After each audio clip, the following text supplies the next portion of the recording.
Donc c'est assez long. Je vais te donner toutes les étapes en détail pour réussir en tant que diététicienne nutritionniste en libéral. Bon, du coup, c'est ma première vidéo sur YouTube. Donc moi, c'est Margot, je suis diététicienne nutritionniste spécialisée dans le sport. Ça fait 1 an et demi, 2 ans que je suis diplômée et à peu près 1 an que je travaille en libéral. Je suis aussi du coup athlète en force athlétique. J'accompagne du coup pas mal d'athlètes dans ce sport. Sur cette chaîne, du coup, tu pourras retrouver pas mal de contenu autour de mon monde, de ma pratique sportive, de ma vie, etc.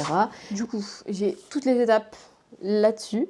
J'avais envie vraiment de faire quelque chose qui répond à toutes les questions qu'on peut se poser. Moi, pendant mes études, j'aimais bien regarder les vidéos sur ces sujets-là parce que ça m'aidait à me motiver, à me donner de l'inspiration. Ça m'a aidé aussi quand je me lançais. Première étape, ça va être de réfléchir à ton projet professionnel. Donc, pendant tes études ou même avant de commencer la formation, il faut que tu réfléchisses à ton projet. Si tu veux travailler en libéral, dans quel domaine? Donc là, ce qui peut être cool à faire, c'est de faire une étude de marché. Là, il faut que tu ressortes tes cours de gestion. Tu vas commencer direct par étudier la demande. Ça te permet du coup d'évaluer s'il existe une demande suffisante pour les prestations d'une diététicienne dans un domaine donné. Par exemple, tu peux mettre en place des questionnaires dans tes lieux de stage, dans des salles de sport, sur tes réseaux, pour voir ce dont les gens ont besoin. Ensuite, tu vas faire une étude de l'offre de la concurrence. Tu vas regarder un peu ce que les autres diététiciennes font, les services qu'elles proposent, leurs tarifs. Tu peux commencer à réfléchir à ce qui va pouvoir te différencier un peu de ça ou t'inspirer de certaines choses.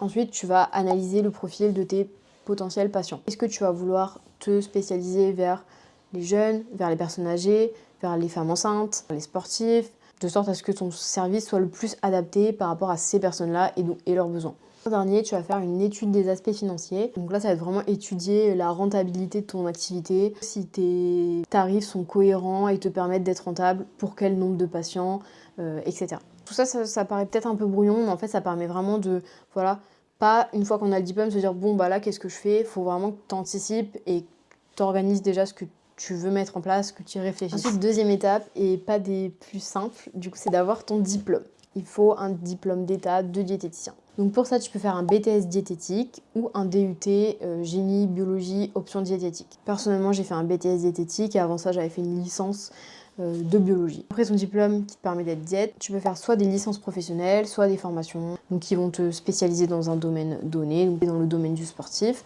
la micronutrition, de la complémentation, les TCA. Troisième étape, ça va être les démarches administratives. Voilà, ça, en tout premier, il faut que tu obtiennes un numéro professionnel RPPS. C'est le numéro d'identification attribué aux professionnels de santé en France. Donc que tu sois en libéral ou salarié, il te le faut. Donc ce numéro-là, il sera à inscrire sur les factures. Tu dois aller sur le site internet de l'ARS de ta région du coup. Il te faut une copie de ton titre d'identité, de ton diplôme bien sûr, ou de ton relevé de notes. Moi je l'avais fait avec mon relevé de notes. Tu dois remplir un document CRFA. Celui qui correspond à ta profession, bien sûr, donc de diète. Tu dois le remplir, l'imprimer, le signer à la main, le scanner et le mettre en PDF pour l'envoyer. Et ton délai d'obtention de ton numéro, il est de 2 à 4 semaines. Tu recevras un document avec ton numéro qui atteste que tu es inscrit dans le répertoire médical. Ensuite, il faut que tu crées ton entreprise. Donc ça se fait sur le site bien connu de l'URSSAF. Tu crées un compte sur l'URSSAF. Ensuite, tu vas dans création de début d'activité. Tu choisis le statut micro-entrepreneur et il y a un formulaire du coup à remplir. Quelques jours après, tu vas recevoir la synthèse de ta création d'entreprise avec ton numéro de SIRET. Ce numéro-là, il est essentiel aussi. Il devra être mentionné sur les factures avec le numéro RPPS. Ensuite, tu dois choisir si tu fais des déclarations URSSAF tous les mois ou tous les 3 mois. Sachant que dans tous les cas, ton prélèvement URSSAF, donc ce que l'URSSAF va venir te prendre sur ce que tu gagnes, il est fait tous les 3 mois. Le plus simple pour moi, c'est de déclarer tous les mois.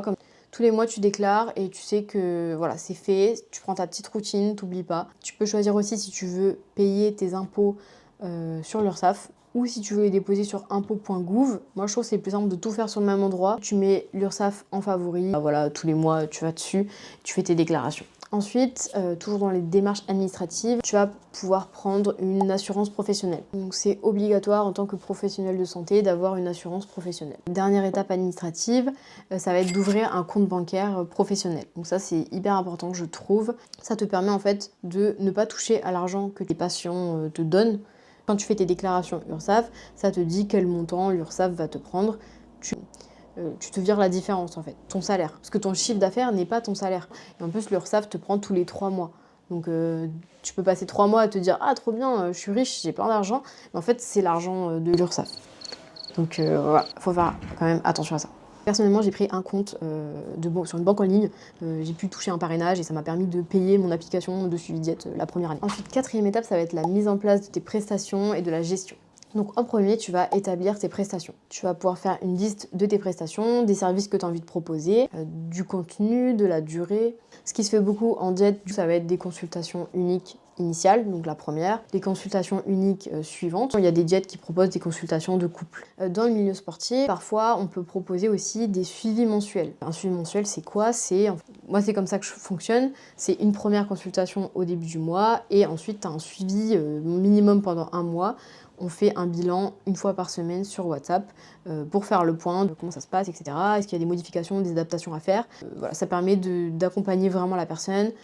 Ensuite, tu vas devoir choisir ta tarification. Donc tes tarifs, ils doivent être cohérents avec le service que tu proposes, tes compétences, le temps que tu passes sur chaque patient. Par exemple, le temps du rendez-vous, le temps après, post-rendez-vous, où tu vas travailler sur le dossier patient, tu vas travailler sur l'élaboration de son plan, etc. Et le temps que tu vas consacrer, par exemple, au suivi, si c'est dans le cadre d'un suivi. Pour donner une idée, mes consultations uniques, la première est à 60 €, celles d'après sont à 50.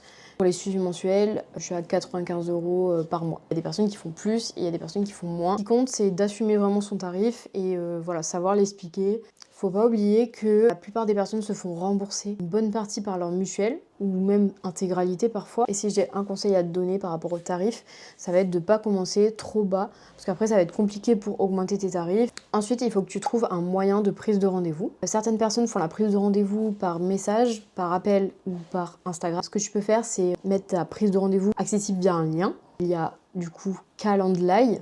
Donc c'est gratuit, il y a des petites options payantes. Ensuite tu as Doctolib, donc c'est assez coûteux mais ça peut être quand même pas mal si tu cherches à avoir de la visibilité puisque tu n'en as pas forcément ou pas du tout. Ensuite tu as les logiciels de diète qui te permettent d'avoir la prise de rendez-vous directement intégrée dans le logiciel. Moi par exemple, je vais t'en parler après, mais j'utilise une application qui s'appelle Alivio. Tu peux directement, en cliquant sur un lien, prendre ton rendez-vous. Je vois mon rendez-vous dans mon agenda. La personne elle a des rappels par mail, mais on n'a pas de visibilité. Ensuite, trouver ton outil de travail. Pour ça, tu as plusieurs possibilités. Ce que tu peux faire, c'est un fichier Sheet. C'est le moins cher, mais ça demande quand même beaucoup de temps de travail. Tu pourras mettre ton suivi patient, les recommandations, le plan alimentaire, le calcul des macros, des micronutriments. Donc, ça demande de créer une sorte de base de données avec tous les aliments, de faire des tableaux comme on fait un peu pendant les études. Donc c'est quelque chose qui peut être assez long à faire.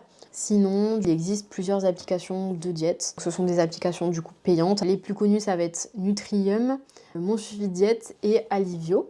Personnellement, du coup, j'utilise Alivio. Tu peux tout faire en fait sur l'application. Tu as donc, comme je t'ai dit, le lien de prise de rendez-vous, donc avec un calendrier qui est coordonné à ton calendrier à toi. Tu peux modifier quand tu veux les informations sur tes consultations. Quand les personnes prennent rendez-vous, elles peuvent payer via un lien de paiement. Elles reçoivent automatiquement une facture payée ou payée via un RIB. Tu peux aussi créer toi-même les factures.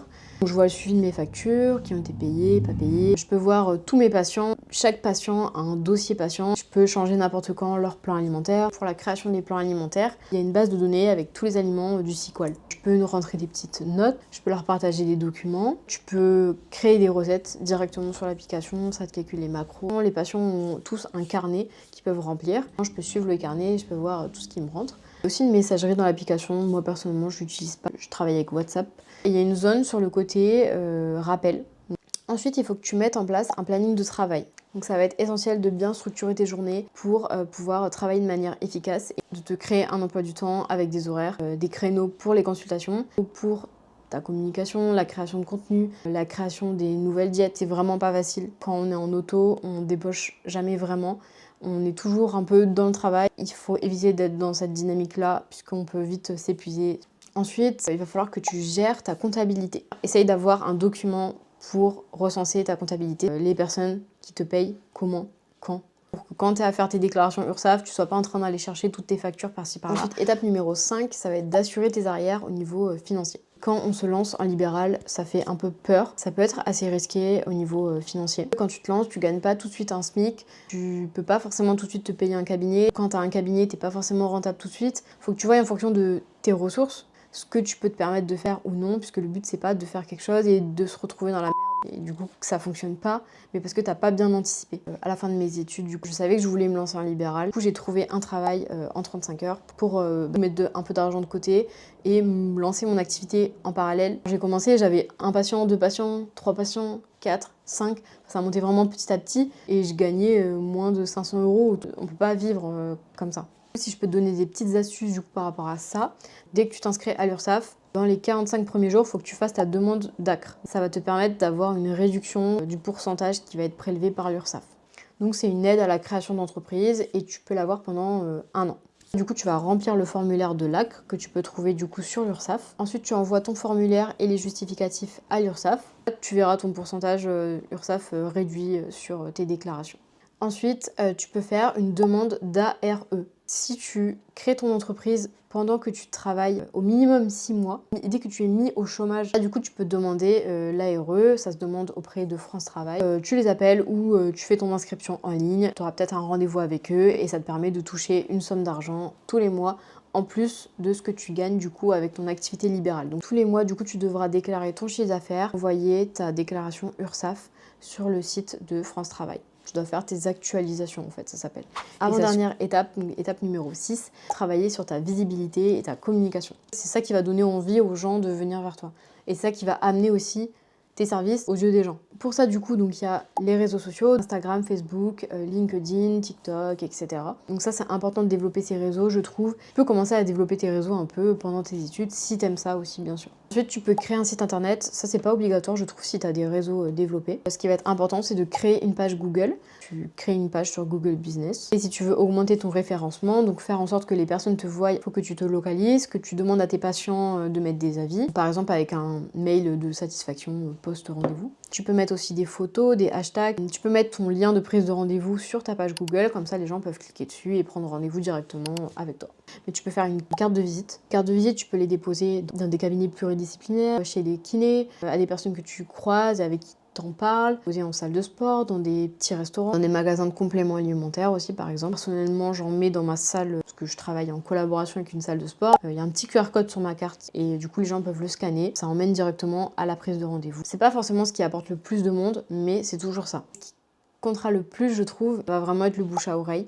Et si tu fais du bon travail, les gens vont en parler à leurs amis, à leur mère, à leur père, à leurs frères, à leurs sœurs, à tout le monde. Et en fait, dernière étape, donc étape numéro 7, ça va être de te former en continu. La nutrition, c'est quelque chose qui évolue constamment.